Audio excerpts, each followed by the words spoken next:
Dr. Paul Craig Roberts joining us by phone here in a moment. And we're going to get to George, Perry, Robert, and Jasper, at least while Roberts is on with us. But I want to get Robert's take on his new article published at Infowars.com and many other places about Obama takes the U.S. to new levels of hypocrisy.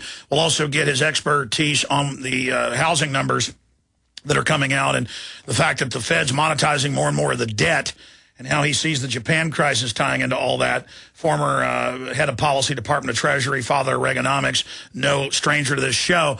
But Jesse, I threw the question out with the head of NATO admitting that, yes, al-Qaeda was the first group, the core group, attacking Muammar Gaddafi. Anwar al-Awlaki hanging out secretly at the Pentagon, but back in the news today, menacing us. The underwear bomber he controlled, the U.S. agents helping get the underwear bomber on the plane.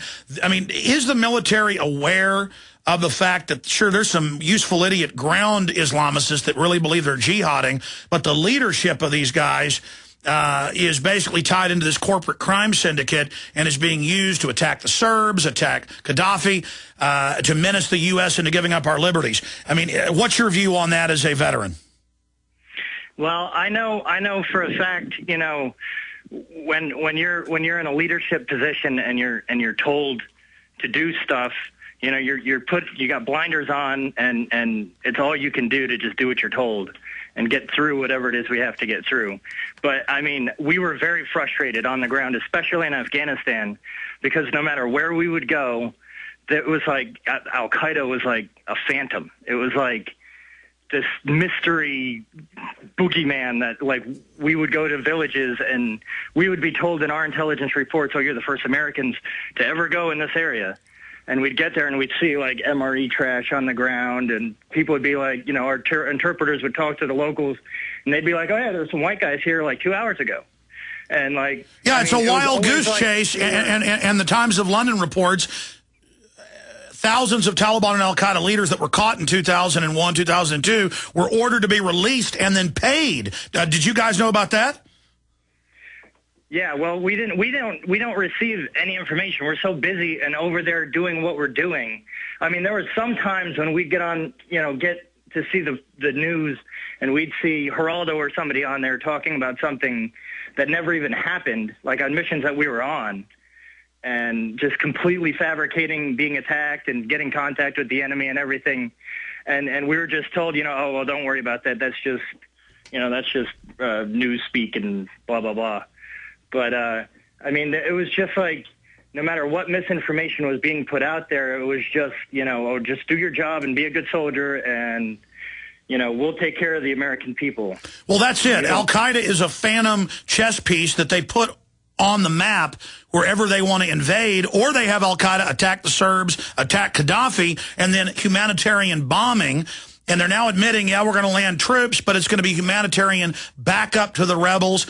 And then they admit in fine print they were there months ago, setting the whole thing up. It's incredible. God bless you, sir. I appreciate your call. I wanted to basically ask that question of the Afghanistan, Iraq veteran, as I then pose it to you, Dr. Paul Craig Roberts, because now I'm finally going on big national conservative shows, and mainline big hosts are saying, you're right, Alex. I guess it is true. Al-Qaeda is a creation of the Pentagon, and you're right, it's all staged. So I really think they've gone too far. Dr. Roberts, what's your take on this? Well, Alex, I can't claim to know. My own opinion is that the war on terror is a hoax, and it's a cover for undeclared agendas. And I don't know what all those agendas are. I have some idea about what some of them might be. And I also suspect that al-Qaeda is a hoax, that there's really no such thing other than something that the CIA has created as part of this undeclared agenda. But I don't know. I don't have any inside information, and anyone who does doesn't tell me. But I've been suspicious of this war on terror since the beginning, because I remember a neighbor calling me when the World Trade Center towers were being attacked, and said, Trump TV, and I turned it on, and as you may remember, they showed over and over the buildings coming down. And I could see the buildings weren't falling down. They were blowing up. It was obvious they were blowing up. So I've always wondered that. And the other thing that made me think it was a hoax was that if the official story is correct, and a few Saudi Arabians pulled this off, it's the most massive government failure in world history. There's never been such a coordinated, total failure of every aspect of the government. All the intelligence agencies, NORAD, air traffic control, airport security, the Pentagon, everything failed. But such a perfect execution by guys directed from caves. Doctor, can you... Wait. Let me get to the real point. The real point is that if this was actually true and happened, the President, the National Security Council, the CIA, the Congress would all be demanding to know how in the world could this have happened? How could so many people fail?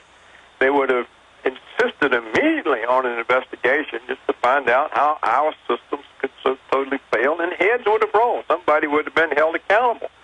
And yet they resisted all investigations, and no heads ever rolled for what the government says is the most massive failure of government in human history. So these things make me suspicious. And then what also makes me suspicious is all this hypocrisy we see. All of a sudden now we're concerned about humanitarian death in Libya. Well, why aren't we concerned about all the ones we inflict? I mean, we wrecked Iraq for, 7 or 8 years that we've been wrecking Afghanistan. What is it now? For almost 10 years. We never say a word when the Israelis wreck Lebanon and wreck Gaza. We don't say a word about all the deaths in Bahrain or Yemen. We routinely kill people in Pakistan with drones. We force the Pakistani army to attack its own people, its own tribes. And all of a sudden now we have humanitarian concerns in Libya. So it doesn't really make any sense, you know what I mean? And you can just see it doesn't make any sense. And so you figure that there's some agenda going on and they're not telling us what it is. Yes, sir. Do me a favor. You're coming through pretty good, but perhaps if you're using a headset or a regular phone, just speak directly into it, Dr. Paul Craig Roberts, because we really want to hear what you have to say. But, I mean, here's a piece of evidence. Al-Qaeda leader dined at the Pentagon just months after 9/11 while he was a wanted man on the news. And Anwar al-Awlaki is involved in all these domestic attacks. He's on the news menacing us. We're now told he's the head guy under bin Laden. Shouldn't there be an investigation on why he was hanging out at the Pentagon, having dinner with the Secretary of the Army and the top brass, if he's such a deadly al-Qaeda commander? Well, you would think so, yes. You know, another giveaway, Alex, I think we've talked about this before, is all of the terror cases. All of the terror cases, domestic terror cases, they're all orchestrated by the FBI. So why does the FBI have to go to such extreme lengths to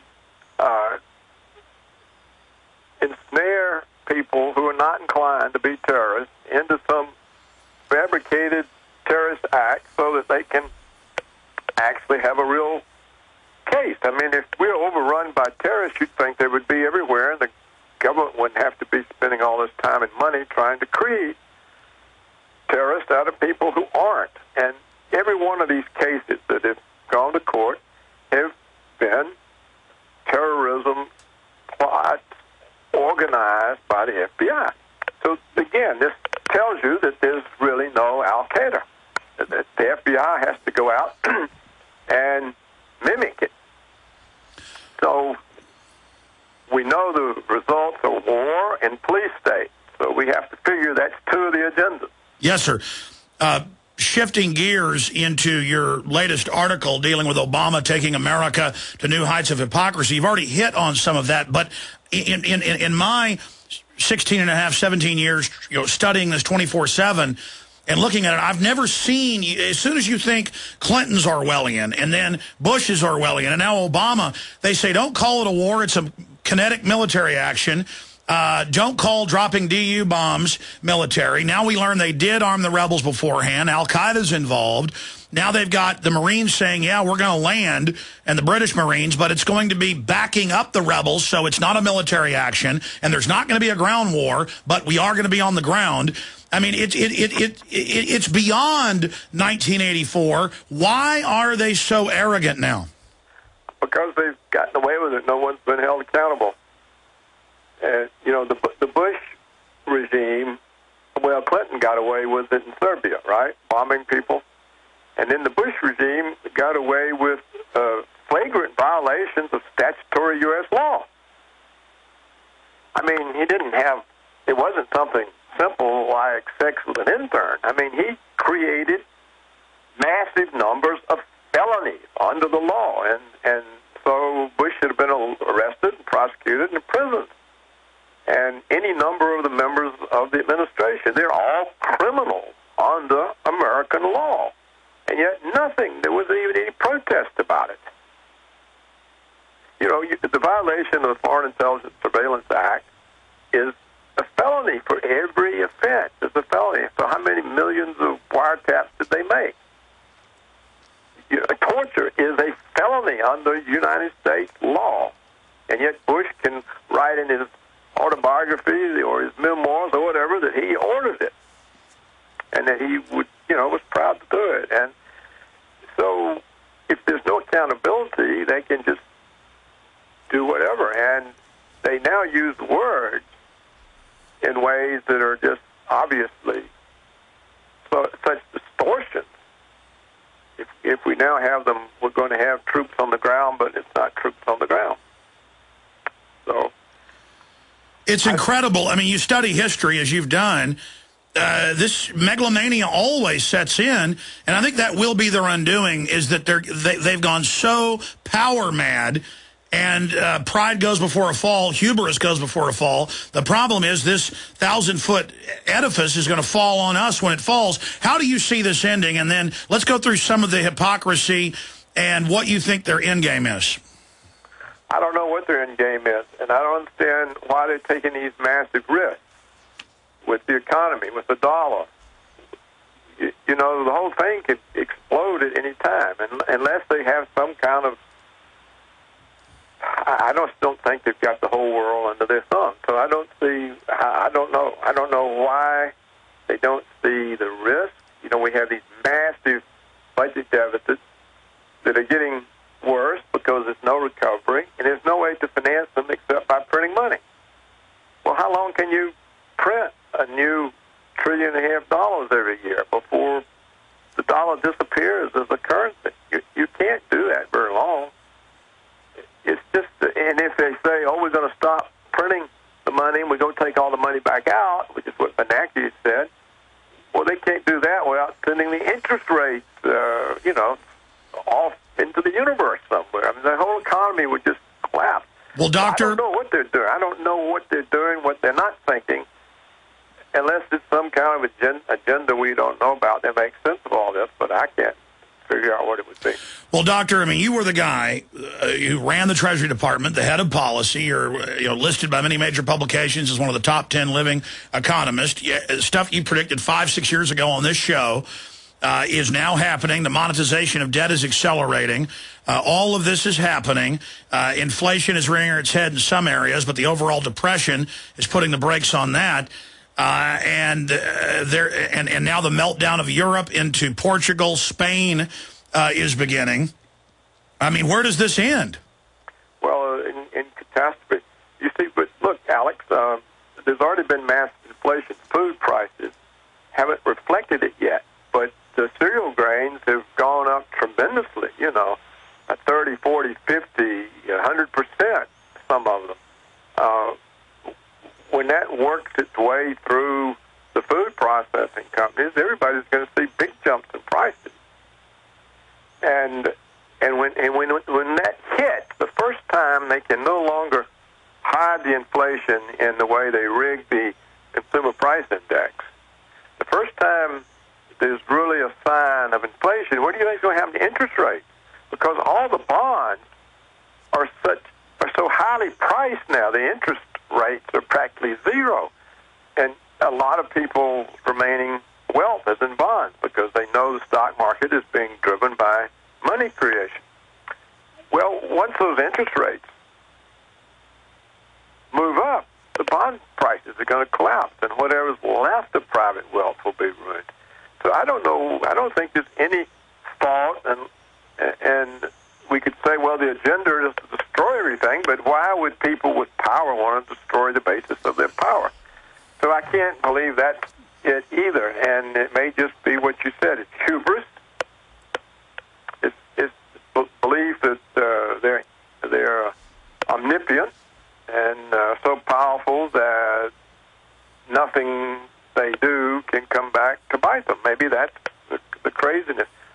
Or it's just the short-term, greed-driven, profit-driven oligarchies. You know, there are very few ruling economic elites. It's Wall Street, the military security complex, the oil industry. They may all be focused on such short-run profits. We're going to steal everything we can, and we're going to be rich. And maybe they think they can do that and get out of the dollar before it goes. But if you look at all those profits all those people have, they try to get out of the dollar. That's like China and Japan and OPEC trying to get out of the dollar at the same time. So it just can't happen. I just don't know, Alex. I have no idea other than how do you avoid the catastrophe? Well, they knew this Ponzi scheme would lead to this, and so they're racing to get as much as they can before it collapses. And George Soros, as I'm sure you know, in 4 days is going to be, or 5 days, is going to be meeting back at Bretton Woods, openly calling for a new international order. He's got all these bigwigs coming in. So I think they plan to pose as the saviors and bring in a new level of bubble. But many economists I've talked to just say that things are still so based in U.S. bonds that you can't transition quickly to something new because it will radically deteriorate quickly as well. Yes, I don't think they can transition. And the reason I don't think they can, I don't think China will cooperate. I don't think Brazil will cooperate. I don't think Russia will cooperate. I just don't see how they can transition, and I don't think you can create a new world order by causing everybody to lose confidence in you. If we wanted to do something like that, we should have behaved quite differently and made everybody feel secure and confident, and that our leadership made sense and was sound, and that people could understand what we were doing. But instead, we've had all these senseless wars, a massive cost, resulting in massive deficits that can't be financed except by printing money. The whole world knows this. So I just, we have the puppet states of Europe. We can get them to do what we want. We have the puppet state of Canada and Australia. We've been trying to create a few puppet states out of former constituent parts of the Soviet Union, such as Georgia and the Ukraine. But that's not enough. And we're in the process, it appears, of losing some of our Middle Eastern puppet states. I mean, I don't think the CIA is behind all of these revolts in all of these countries. No, they're trying to steer them. But let me throw this point in at you, because I think it backs up your point about it being hubris. And they think they're in control, but they're really not in control. And I think that's evidenced by Fukushima. They've now had complete meltdown at Reactor 2. It's melted down through the floor. It could blow up like Chernobyl any time. Many physicists, nuclear physicists we've had on, have said this is already far worse than Chernobyl. And our government says it's no problem. The Japanese government, it turns out, has been covering things up. Why did they build it on a fault line? Why did they store the spent rods on top of the reactors? I mean, that's another example of just these people just always doing it in the most flimsy way they can. And it just shows an overall breakdown of common sense and no long-term view by the global ruling elite. I mean, they're just a bunch of nutcases. Well, I agree with that. Yeah, I think that's, and a bunch of liars. And everything they say is a lie. And I certainly agree with that. We have nutcases ruling, and they lie. And what do you... Look, you know what you ought to do? You ought to find somebody to tell you what are the temperatures inside those nuclear reactors. Because the point that struck me, I don't know anything about it, But you would think a nuclear fire is a higher temperature than a kerosene fire. And these nuclear reactors have been melting down now for over a week. And why isn't all the steel containment, which is not very thick, nothing like the steel beams in the World Trade Center towers, why is it melted? Yes, How sir. does a kerosene fire cause massive steel structures to collapse in an hour? You know, limited, low-temperature fires, not even throughout the building. And yet we can have these meltdowns. I don't know what temperatures are involved in meltdowns. We know 754 degrees to about 1,200, and some reports now that the total meltdown happened in 2, as high as 3,000 degrees. Centigrade or Fahrenheit? Fahrenheit. Well, if you've got 1,200 degrees Fahrenheit or 3,000, you're so far beyond anything any kerosene fire can produce, and yet the steel containment around these reactors is not melted yet. Or if it has, it's just... Well, no, actually, after 2 weeks at number 2, it finally did melt through... 2 weeks? 2 weeks. All right. Well, compare those 2 weeks, those high temperatures... But actually, sir, to be technical, it didn't melt. 2, when it blew up, blew a hole in it, and it ran out. I'm sorry, I have the Associated Press right here. Okay. Well, anyhow, somebody really ought to look at that, because... No, you're right. It never melted even with thousands of degrees. I mean, to be technical, a hole was blown from the outside in one of the explosions, and it was breached, and then it melted inside and ran out. But no, it did not go through the steel. Well, somebody needs, I don't know, but somebody that does know should face the question why nuclear fires didn't melt steel, but kerosene fires did.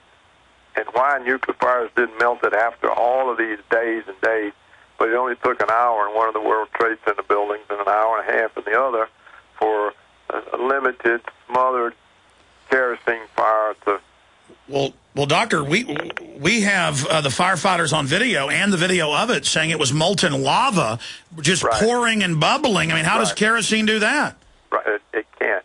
But you see, we might be able to make people, if the temperatures in those nuclear reactors are really as high as you said, we know what the maximum temperatures are in the kerosene fire, and we can just simply say, isn't this amazing that much thinner steel held up for weeks under much higher temperatures in one place, and it just completely collapsed in the other. Now, I guess NIST will come back and say, oh, well, Japanese make better steel than Americans. Maybe that's the answer. Actually, some of that steel was Japanese. Steel. The Japanese have fireproof steel. Well, yeah, you can now burn a building down. They're talking about changing big building codes now, saying that a lighter can burn one down, and the engineers are fighting them on it, so they're having some trouble. In closing, Dr. Roberts, looking at this hypocrisy, what do you think of the fact that the Congress wasn't even consulted, no resolution, no authorization of force, and that only Ron Paul, Dennis Kucinich, and a few others, it's like 6 members have complained. All the rest say, we want to be vestigial, we want to be ceremonial. When the UN gives an order to Lord Obama, he follows it. I mean, this means the end of any checks and balances. Well, right. Obama took Bush one step further. He didn't even ask for congressional authorization.